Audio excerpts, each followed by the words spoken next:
let's start our chapter on equality, and the topic is equality in Indian democracy. Yesterday we have read about equal right to vote, other kinds of equality, universal adult franchise, and recognizing dignity or self-respect.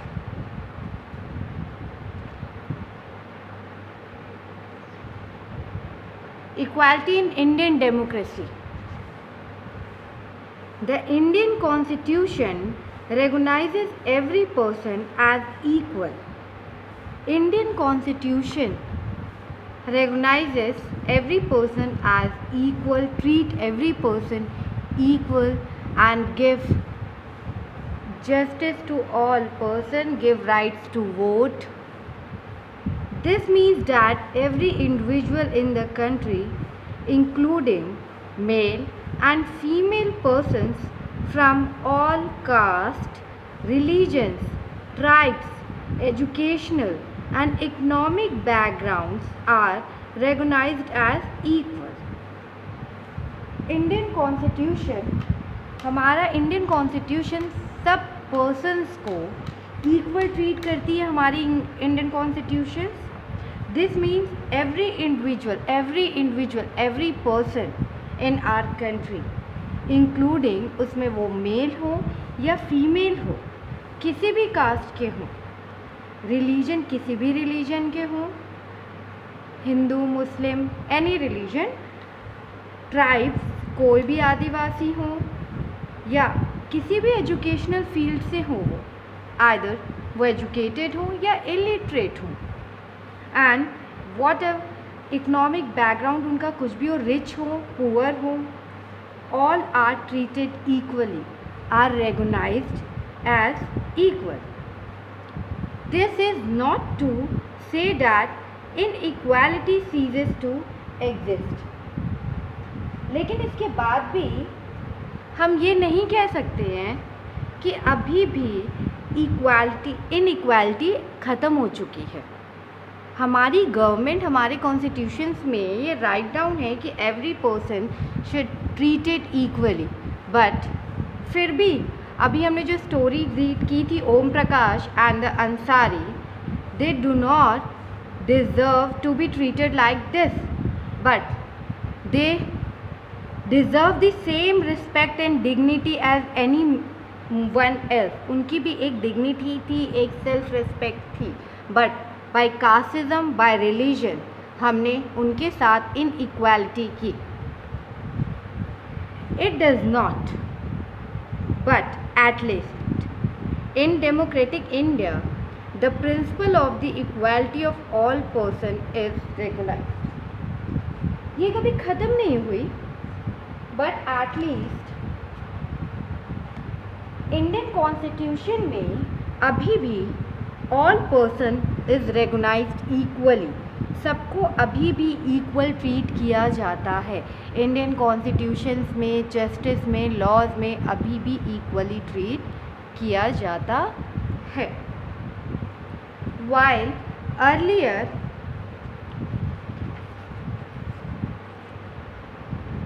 no law existed to protect people from discrimination and ill treatment. Now there are several that work to see that people are treated with dignity and as equal.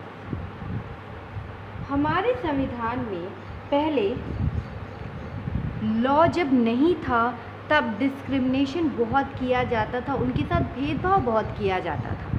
अगर वो दलित cast के थे तो उनको हम नीचे बैठाते थे, उनसे झाड़ू लगवाते थे, और अगर वो रिलीजन्स में मुस्लिम कास्ट के थे तो हम उन्हें रेंट पे घर नहीं देते थे, उनको बहुत इल ट्रीट करते थे हम उनसे. Now there are some laws that work to see that people are treated with dignity and equal.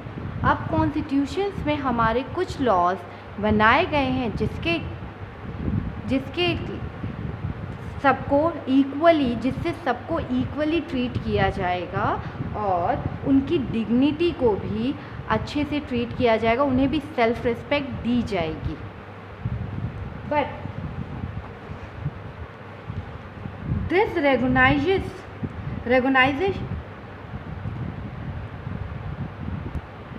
This recognition of equality includes some of the following provisions in the Constitution.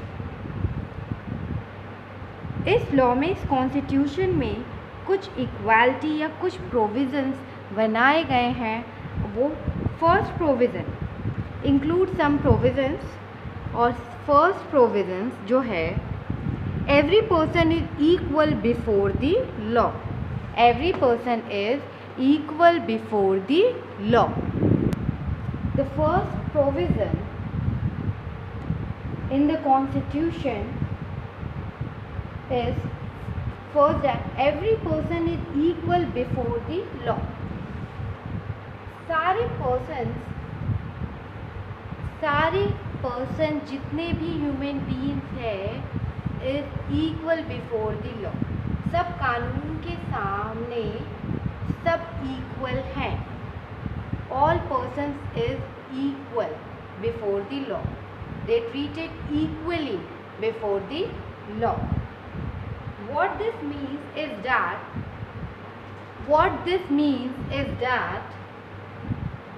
every person from the president of the country to Kanta. Every person means from the president of the country to Kanta or domestic worker has to obey the same laws. It means that every person or the president of the country and domestic worker to Kanta has to obey the law. President से लेके कांता जो domestic worker है, उन सब persons को follow करने पड़ते हैं लॉज के रूल्स। सेम लॉज फॉलो करने पड़ते हैं। They all get same right, either he is a president और he is a labour or mason or a worker. Every person is equal before the law. Second, no person can be discriminated against on the basis of their religion, race, caste, place of birth, or whether they are female or male. No person. Second provision, no person can be discriminated against on the basis of their religion, race means color, caste जाति, और place of birth, और whether they are female or male. किसी भी person के साथ आप भेदभाव नहीं कर सकते हैं, किसी के रिलीजन को, किसी के धर्म को लेकर, किसी के कलर्स को लेकर। रेस मीन्स कलर, वो काला हो या गोरा हो, वो किसी भी धर्म से बिलोंग करता हो, आइदर उसकी कास्ट कोई भी हो, वो दलित कास्ट का ही क्यों ना हो, SC ST। Place of birth, उसका जन्म कहाँ हुआ है, और वेदर दे आर, वो फीमेल हो और मेल हो। Nobody can be discriminated against these things. किसी भी पर्सन को आप डिस्क्रिमिनेट नहीं कर सकते, उनके साथ भेदभाव नहीं कर सकते हो रिलीजन को लेकर, race, caste, place of birth, whether they are female और male. All persons is treated equally and all person treated equally before the law or equally treated before the constitution. Third, every person has access to all public places including playgrounds, hotels, shops and markets. Third point, every person has access to all public places. Every person has right to go any place in India in public place or hotels, including playgrounds, hotels, shops and market. सब persons को rights है कि वो किसी भी public place में जा सकते हैं. Means playground, hotel, park, shops, market, malls, theatre, सबको राइट है कि वो वहाँ पर जा सकते हैं. All persons can use publicly available wells. सारे पर्सन्स यूज़ कर सकते हैं जो पब्लिकली अवेलेबल्स हैं, लाइक वेल कुआं, रोड, बाथिंग घाट. सारे पर्सन्स इन सबको यूज़ कर सकते हैं जिनको गवर्नमेंट ने पब्लिक यूज़ के लिए बनाया है, और all persons can access them, can use them. And the fourth point, most important thing, is untouchability has been abolished. Untouchability has been abolished. Fourth most important point, untouchability has been abolished. हमने जो history में पढ़ा है छुआछूत, mean कि कभी कभी हम लोग लो कास्ट पर्सन्स को कहते थे कि आप मंदिर में एंट्री नहीं कर सकते हो, आपको वेल छूना अलाउ नहीं है, आप पूजा नहीं करा सकते हैं, आप लोग इसके अंदर नहीं आ सकते हैं, लाइक दैट. छुआछूत मतलब उनको छुआ नहीं जाता था, उनको बिल्कुल ही डिफरेंट अलग पार्ट में रखा जाता था. Then untouchability has abolished by the constitution of India. Untouchability को एबॉलिश कर दिया गवर्नमेंट ने, उसे हटा दिया. अगर कोई अनटचबिलिटी जैसा बिहेवियर अभी भी करता है तो उसे पनिशमेंट मिलेगी. So, the two ways in which the government has tried to implement the equality that is guaranteed in the Constitution is, first, through laws, and second, through government programs or schemes to help disadvantaged communities. The government trying to implement the equality that is guaranteed in the Constitution. There are two ways the government has tried to implement the equality that is guaranteed in the Constitution. First, through laws. Government ने दो तरीका निकाला है. Government try कर रही है implement करने के लिए इन इक्वालिटीज़ को कि every person is equal before the law. सारे पर्सन्स लॉ के सामने इक्वली ट्रीट किए जाएंगे. Second, no person can be discriminated against on the basis of their religion, race, caste, place of birth or whether they are female or male. किसी भी person के साथ आप भेदभाव नहीं कर सकते हैं रिलीजन को लेकर, रेस को लेकर, कास्ट को लेकर, प्लेस ऑफ बर्थ कहाँ उसका जन्म हुआ है, और वेदर वो वुमेन है और मैन है. And the third, every person has access to all public places. सारे persons को right है कि वो किसी भी public places पे जा सकते हैं, including playgrounds, schools, hotels, shops, market, park. And the fourth point is untouchability has been abolished. Constitution ने अनटचबिलिटी को एबॉलिश कर दिया है, हटा दिया है. अभी भी अगर कोई वो अनटचबिलिटी छुआछूत करता है तो उसे पनिशमेंट दी जाती है. बट इन 4 इक्वालिटी जो कॉन्स्टिट्यूशन से हमें दिए हैं, इसको इम्प्लीमेंट करने के लिए गवर्नमेंट ने 2 वेज ट्राई कर रही है. Government first try to implement the equality. First point is through laws बना के, कुछ कानून डेवलप करके. And the second important point is government is making some programmes, schemes to help disadvantage communities. Government first है कुछ laws बना के prepare through laws या preparing some laws, and second government programmes and to help those persons, to help those societies who are facing these problems. Government second चीज़ कुछ programmes और schemes बना रही है जिससे कि वो उन कम्युनिटीज़ की हेल्प कर पाए जिन्हें गवर्नमेंट के प्रोग्राम्स को उनके पास तक गवर्नमेंट के प्रोग्राम्स नहीं पहुंच पाते, उन्हें अपने राइट्स नहीं पता होते। जैसे अनटचबिलिटी हैज़ बीन एबॉलिश्ड हो चुका है, लेकिन अभी भी कई जगह अनटचबिलिटी होती है। Then there are several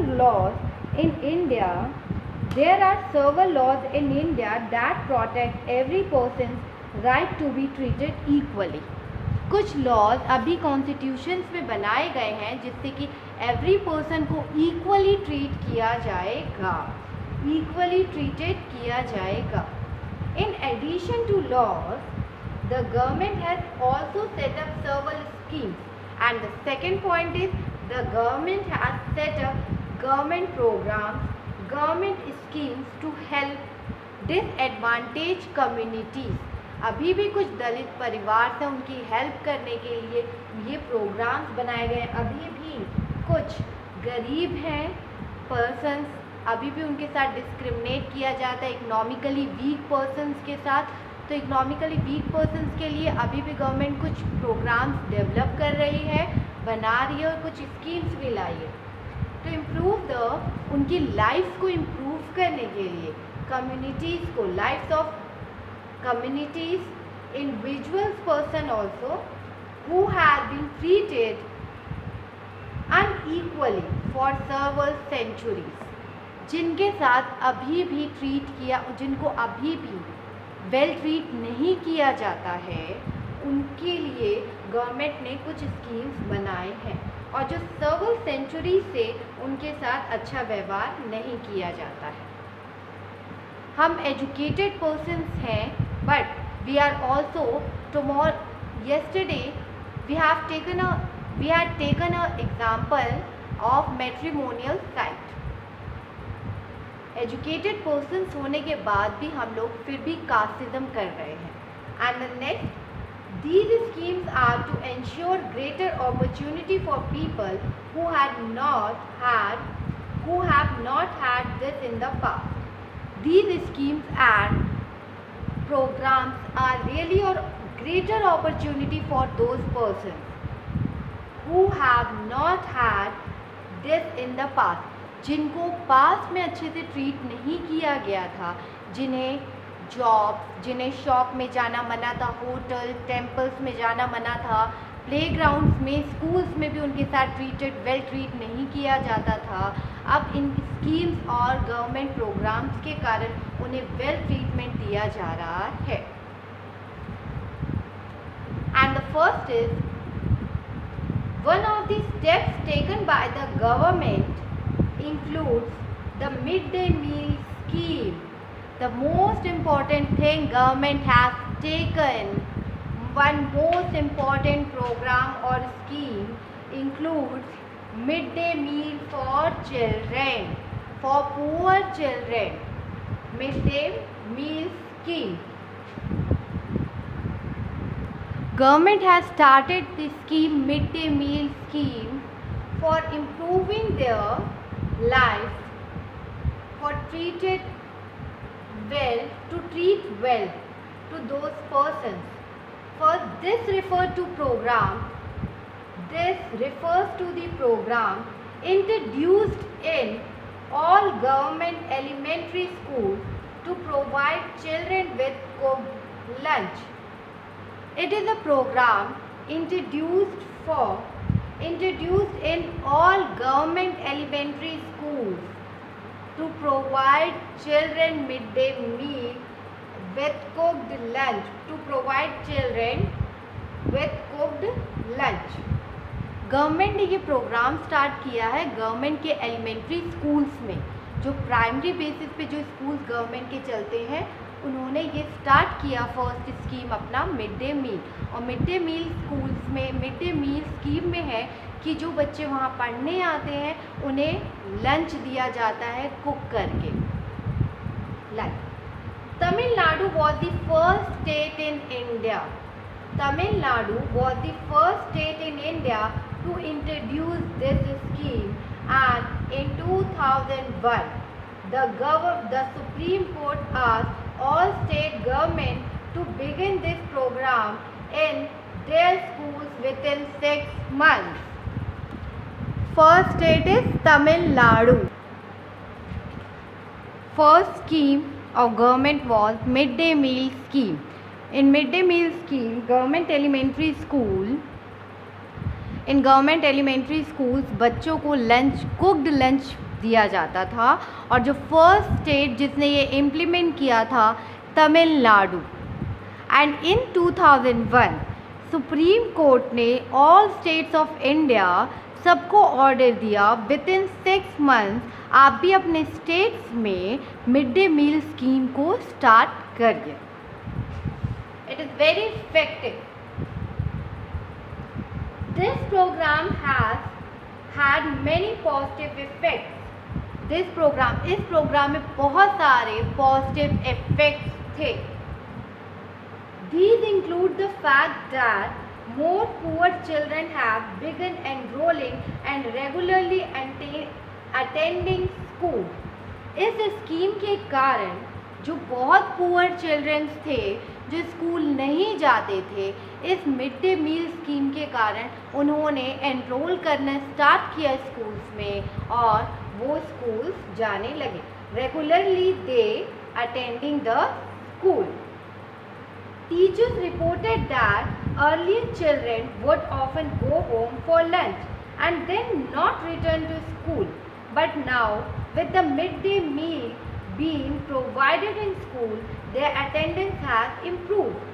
Teachers reported to the government that earlier children would often go. earlier क्या होता था, जब बच्चे स्कूल आते थे तो वो लंच के लिए ऑलवेज वो घर चले जाते थे, और जब वो घर जाते थे तो वो दोबारा स्कूल लौटकर नहीं आते थे और they not return to school. But now with the scheme of mid day meal being provided in school, their attendance has improved. जब से मिड डे मील स्टार्ट हुई तब से बच्चों की अटेंडेंस में बहुत इम्प्रूवमेंट हुई है। अब बच्चे घर जाते नहीं हैं। And like teachers reported children would often go home for lunch, they not return to school, but nowadays with the midday meal scheme being provided in school, who earlier had their attendance has improved. Their mothers who earlier had to interrupt their work to feed their children at home during the day now no longer need to do so. जो mother थी उनको अपना work at afternoon में रोकना पड़ता था जब बच्चे घर आने वाले होते थे, उन्हें उनके लिए लंच प्रिपेयर करना पड़ता था। बट मिड डे स्कीम के कारण, मिड डे मील के कारण जब बच्चे घर नहीं जाने लग गए तो मदर्स को भी उनके वर्क्स में इंटरप्ट, कोई डिस्टर्ब नहीं करने लगा। अब वो अपने काम को बिल्कुल रेगुलरली कर पाती हैं। Their mothers who earlier had to interrupt their work, interrupt करना पड़ता था, उन्हें अपना वर्क रोकना पड़ता था अपने बच्चों को खाना खिलाने के लिए at home during the day, now no longer need to do so. कोई अब वो वैसा नहीं करती है, उन्हें इसकी करने की ज़रूरत नहीं है because of the mid day meal scheme. This programme has also helped reduce caste prejudices because both the lower and upper caste children in the school eat these meals together and in quite a few places. अब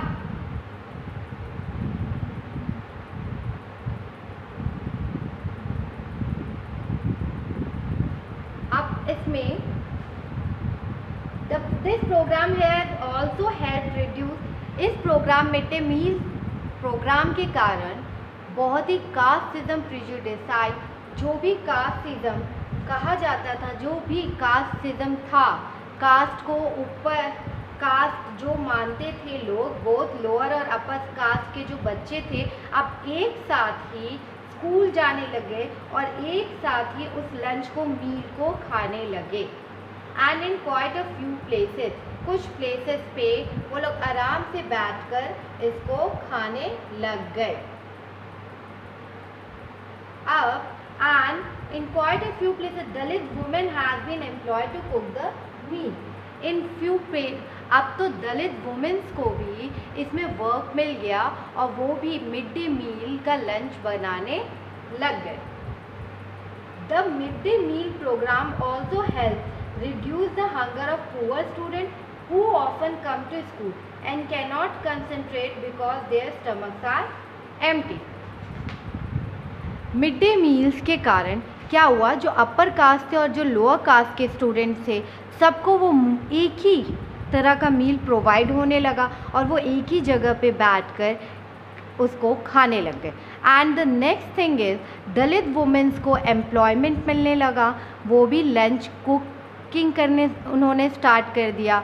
and the third thing is जो बच्चे school आते थे पहले, stomachs are empty, खाली पेट जो school पढ़ने आते थे, अब उन्हें यहाँ पे मिड डे मील प्रोवाइड होने लगा, lunch time to time provide होने लगा।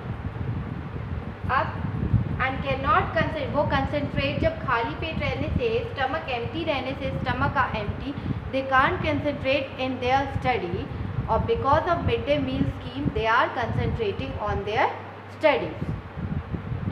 While government programs play an important role in increasing equality of opportunity, government programs बहुत important role play कर रही है जिससे कि सारे कास्ट को, सारे रिलीजन्स को इक्वालिटी प्रोवाइड की जा सके, इक्वल अपॉर्चुनिटीज़ प्रोवाइड की जा सके, इक्वली ट्रीट किया जा सके।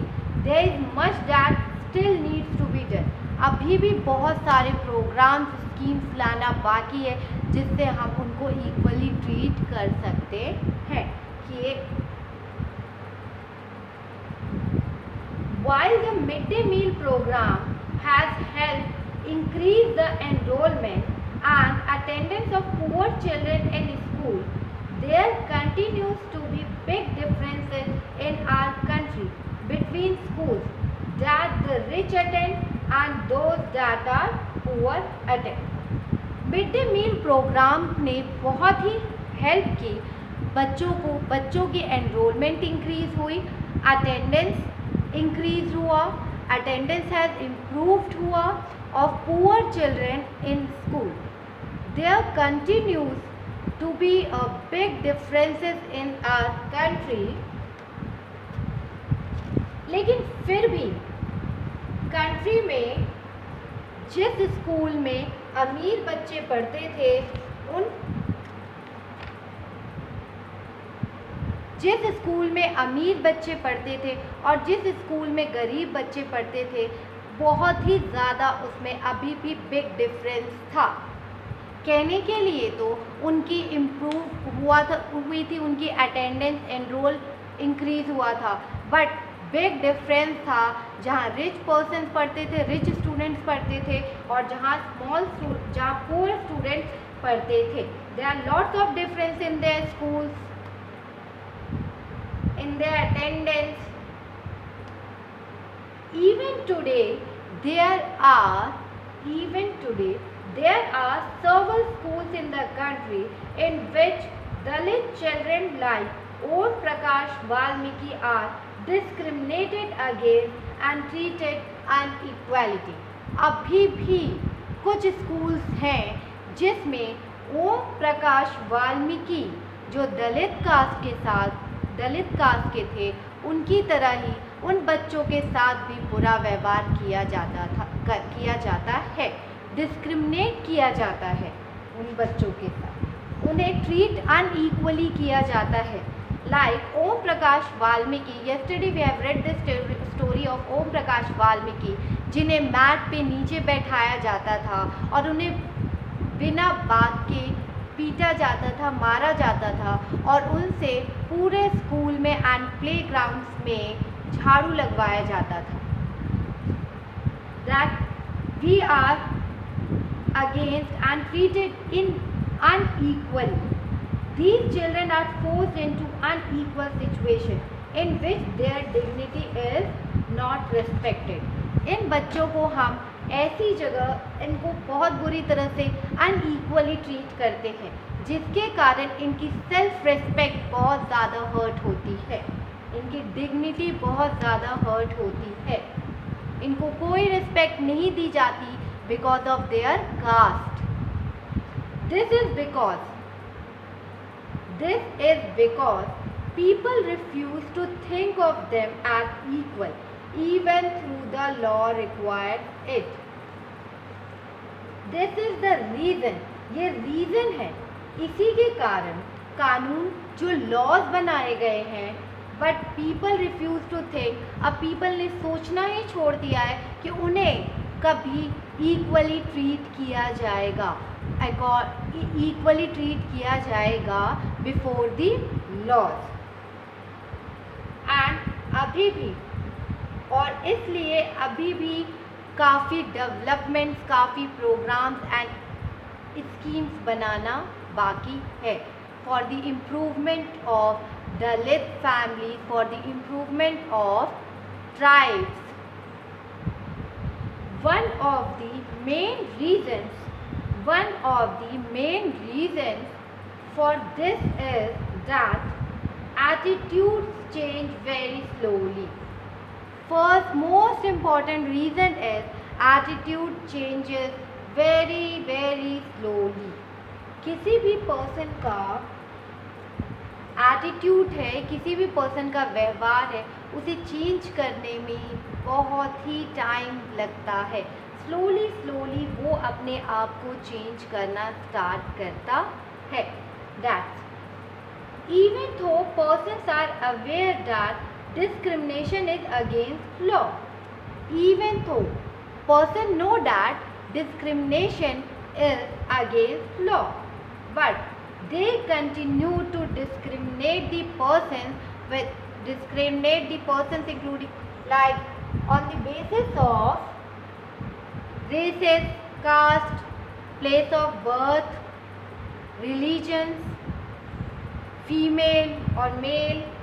They continue to treat people unequally on the basis of their caste, religion, disability, economic state, poor or rich, and because they are women.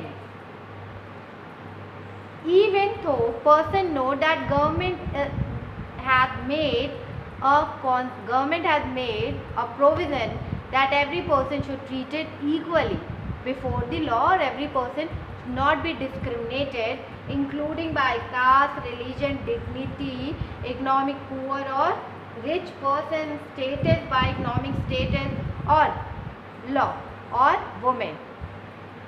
But we know that this law has made, but we after that, even though persons are treated them unequally, it is only when people begin to believe that no one is inferior and that every person deserves to be treated with dignity that present attitudes can change. That present attitude can change. If ये तभी possible है when person begin to believe that no one, जब educated person, जब person believe करने लगेंगे कि कोई भी यहाँ कास्टिज्म, रिलीजन को बेसिस नहीं मानेगा, then that every person deserves to be treated with dignity. जब हम इस बात को समझ जाएंगे कि कोई भी economic status, religion, casteism, humans, इस रेस, इस बेसिस पे उन्हें डिस्क्रिमिनेट नहीं करेगा, then they person is also treated by equally, उन पर्सन को भी हम इक्वली ट्रीट करेंगे और उनकी भी डिग्निटी का ख्याल रखेंगे, then this attitude will change.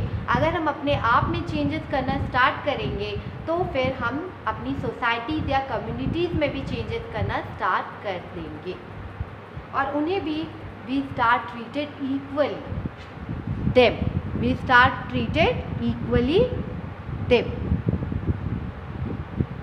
Issues of equality in other democracies.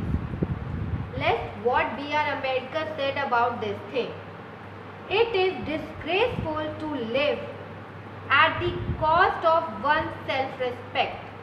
Self-respect is most vital factor in life. Without it, man is cheaper. To live worthily with self-respect, one has to overcome difficulties. It is out of heart and ceaseless struggle alone that one derives strength, confidence and recognition. Means it is disgraceful, बहुत बुरी बात है, ये बहुत ही disgraceful की बात है कि हम अपनी सेल्फ रिस्पेक्ट को दांव पे लगाएं, या सेल्फ रिस्पेक्ट, अगर कोई हमारी सेल्फ रिस्पेक्ट को हर्ट करे तो हम उसे हर्ट होने दें। सेल्फ रिस्पेक्ट बहुत ही इम्पॉर्टेंट फैक्टर है हमारी लाइफ में, उसके बिना लाइफ है ही नहीं। No life is without self respect. To live worthily, हमें अपने सेल्फ रिस्पेक्ट के साथ लाइफ जीनी चाहिए। One has to come over, हमें बहुत ही ओवरकम डिफ़िकल्टीज़ को पार करते हुए हमें अपने गोल्स को अचीव करना चाहिए। It is out of heart and ceaseless struggle alone, केवल कठिन और स्ट्रगल करने से ही हमारे अंदर स्ट्रेंथ, विश्वास, कॉन्फिडेंस, ताकत, इनका जन्म होता है। If we face difficulties then we struggle alone that deserves, हमारे अंदर डिराइव स्ट्रेंथ होगा, कॉन्फिडेंस आएगा एंड रिकॉग्निशन आएगा। Man is mortal, everyone has to die someday or the other. मनुष्य एक, क्योंकि mortal means नाशवान, and हर व्यक्ति किसी न किसी, सबको पता है every person has to die day or the other, someday or the other day. But one must resolve to lay down one's life in enriching the noble ideas of self-respect and in bettering one's human life. But every person को promise लेना चाहिए कि वो अपनी life में self respect, किसी भी person के सेल्फ रिस्पेक्ट को हर्ट नहीं करेगा और हमेशा ही सबके सेल्फ रिस्पेक्ट की रिस्पेक्ट करेगा, सेल्फ रिस्पेक्ट देगा सबको, इन बेटरिंग सबकी ह्यूमन लाइफ को बेटर बनाने के लिए ऑलवेज वर्क करेगा। Nothing is more disgraceful for a brave man than to live life devoid of self respect. किसी भी ब्रेव पर्सन के लिए विदाउट सेल्फ रिस्पेक्ट लाइफ जीना बहुत ही मुश्किल है, बहुत ज़्यादा ही मुश्किल है। And the second point is issues of equality in other democracies. You are probably wondering whether India is the only democratic in which there is inequality and where the struggle for equality continues to exist. Let's start. Next topic, issues of equality in other democracies. हम हमेशा सोचते हैं कि सिर्फ India ही एक ऐसी country है जहाँ इनइक्वालिटी और अनइक्वली ट्रीट किया जाता है, बट ऐसा नहीं है। स्ट्रगलिंग कम्युनिटीज़ हर जगह हैं। The truth is that many democratic countries around the world the issue of equalities continues to be the key issues around which communities struggle. Other countries also facing these problems of inequality treated, unequally treated. And for example, you are probably wondering, आप अभी भी सोच रहे होंगे कि weather India, सिर्फ India ही एक ऐसी डेमोक्रेटिक कंट्री है, कहने के लिए तो वो डेमोक्रेटिक कंट्री है, बट यहाँ पे अभी भी पर्सन्स को इक्वली ट्रीटमेंट नहीं मिल रहा है.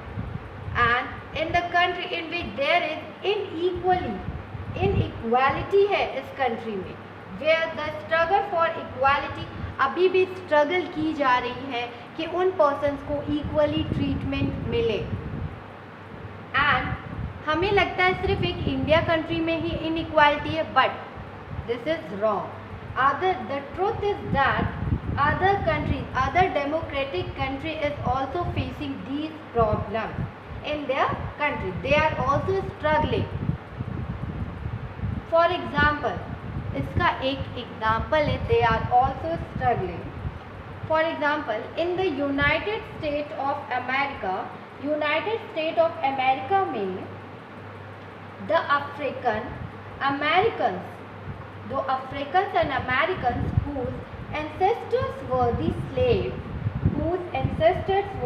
slaves, or who were brought over from Africa, continue to describe their lives today as largely unequal. For example, United State of America का एग्जाम्पल है अफ्रीकन्स एंड अमेरिकन, जिनके पूर्वज अफ्रीकन और अमेरिकन, जिनके एंसेस्टर्स मतलब जो पूर्वज होते हैं, दादा के दादा, लाइक दैट, वो गुलाम थे और उन्हें अफ्रीका से लेकर आया गया था. कंटिन्यू टू डिस्क्राइब, अभी भी उनकी लाइफ एज, उन्हें अभी भी वैसे ही ट्रीटमेंट किया जाता है. उनके अमेरिका जो एंसेस्टर्स थे वो यहाँ पे गुलाम थे, उन्हें अफ्रीका से लाया गया था, और उनकी लाइफ भी, their life today is largely unequal. उनकी लाइफ में भी अभी भी उन्हें अनइक्वली ट्रीटमेंट मिलती है. This despite the fact that there was a movement in the late 1950s. 1950s में अफ्रीकन एंड अमेरिकन को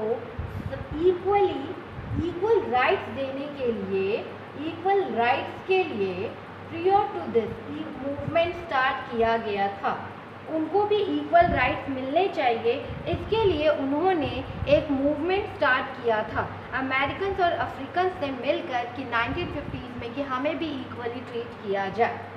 prior to this African Americans were treated extremely unequally in the United States and denied equality through law.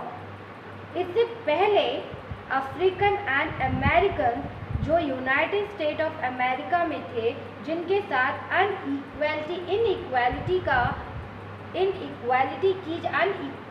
Treat किया जाता था, कानून, the laws before the laws ने भी deny कर दिया उन्हें इक्वली ट्रीटमेंट देने से. यहाँ तक कि लॉज ने भी डिनाई कर दिया, लॉज ने भी मना कर दिया कि उन्हें इक्वली ट्रीटमेंट नहीं दी जाएगी.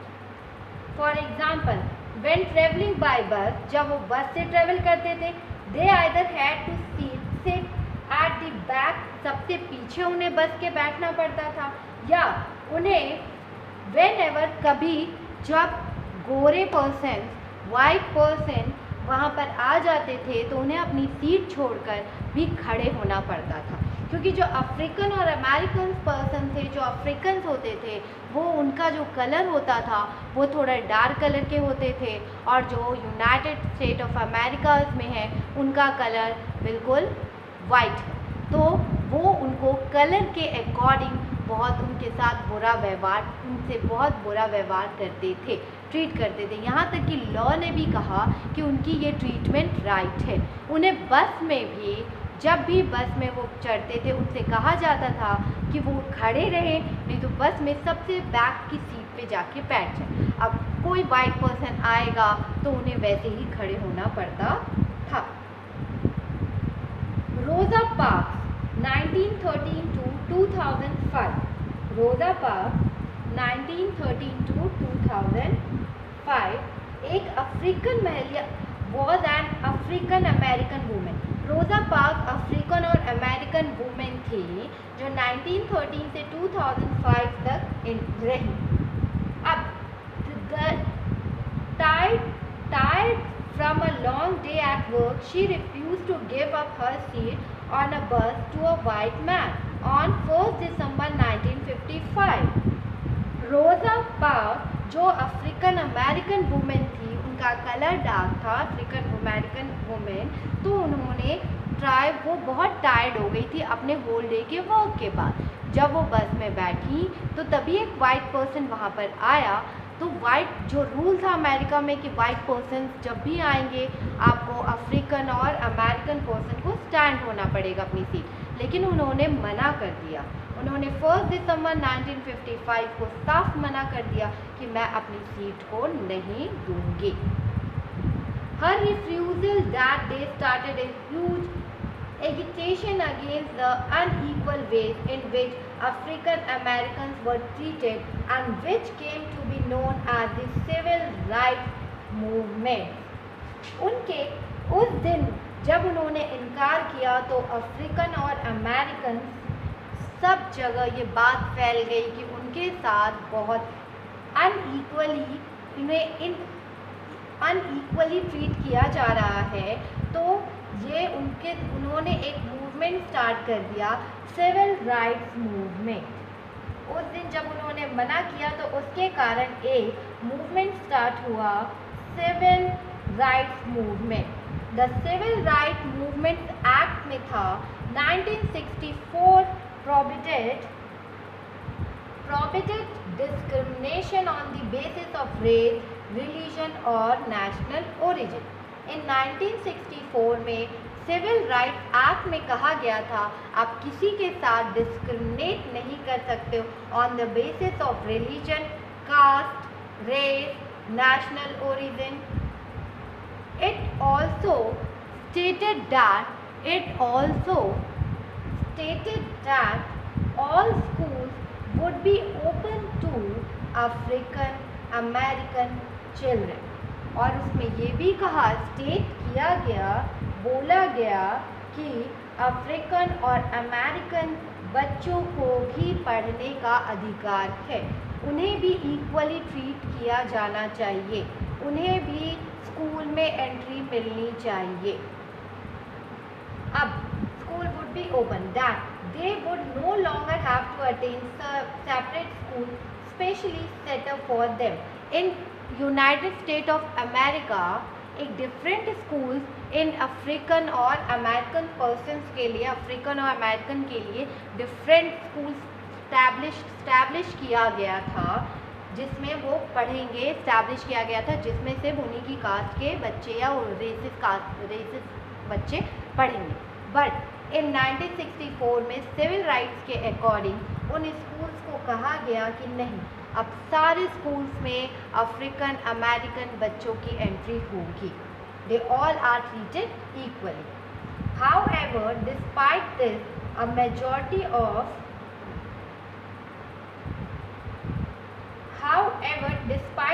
majority of African American continue to be among the poorest in the country। इसके अधिकांश जितने भी अफ्रीकन और अमेरिकन थे, इतने ट्रीट के सिविल राइट एक्ट के बाद भी अभी भी वो बहुत ही ज़्यादा गरीब थे इस कंट्री में। Most African American children can only afford to attend government schools that have fewer facilities. वो इतने गरीब थे कि उनके बच्चे सिर्फ गवर्नमेंट स्कूल में ही पढ़ सकते थे और वहाँ पे भी बहुत ही कम फैसिलिटीज़ अवेलेबल थी। Why and poor poorly qualified, वहाँ पे भी बहुत पुअरली क्वालिफाइड टीचर्स अवेलेबल थे as compared to white students who either go to private schools or live in areas where the government schools are as highly rated as private schools. जो African और American के children's थे, African और American अभी भी बहुत गरीब थे, सो वो अपने बच्चों को किसी प्राइवेट स्कूल्स में नहीं पढ़ा सकते थे। वो जो गवर्नमेंट स्कूल वो अफोर्ड कर पाते थे, वहाँ टीचर की क्वालिफिकेशन भी, क्वालिफाइड टीचर, बहुत पुअरली क्वालिफाइड टीचर्स थे, वहाँ फैसिलिटीज़ भी बहुत फ्यूअर फैसिलिटीज़ अवेलेबल थी। अगर कंपेयर किया जाए वाइट स्टूडेंट्स से, तो वाइट स्टूडेंट्स जो प्राइवेट स्कूल्स में पढ़ते थे उन्हें बहुत ज़्यादा फैसिलिटीज़ मिलती थी, और वहाँ जो वो गवर्नमेंट स्कूल्स भी, जिस गवर्नमेंट स्कूल्स में पढ़ते थे उस स्कूल्स में हाईली क्वालिफाइड टीचर्स थे, और वहाँ पे बहुत ज़्यादा फैसिलिटीज़ उनके लिए अवेलेबल कराई जाती थी।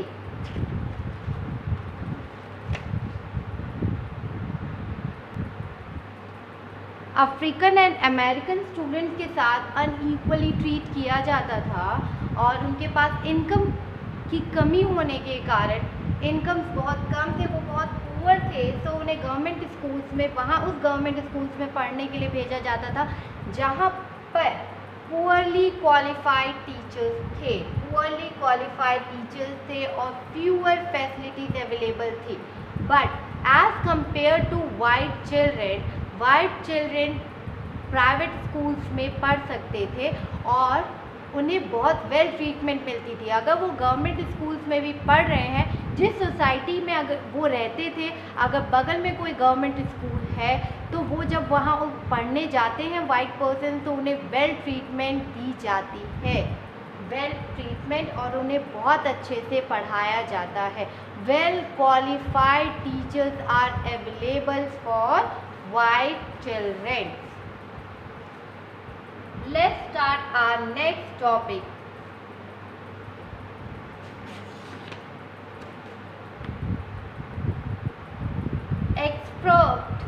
Excerpt from Article 15 of the Indian Constitution.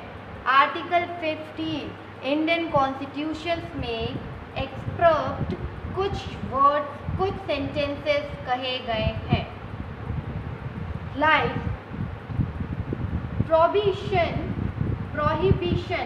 of discrimination on grounds of religion, race, caste, sex और place of birth.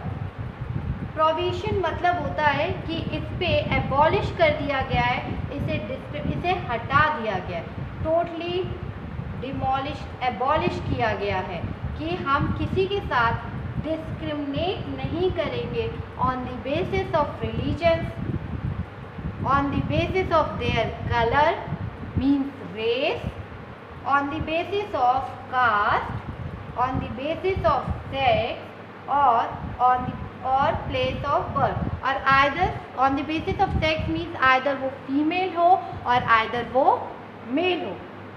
We can't discriminate including these points, इन पॉइंट्स को लेकर हम उनके साथ डिस्क्रिमिनेट नहीं करेंगे। ये आर्टिकल 15 में इंडियन कॉन्स्टिट्यूशन ने इसे बिल्कुल एबॉलिश किया है। The first point,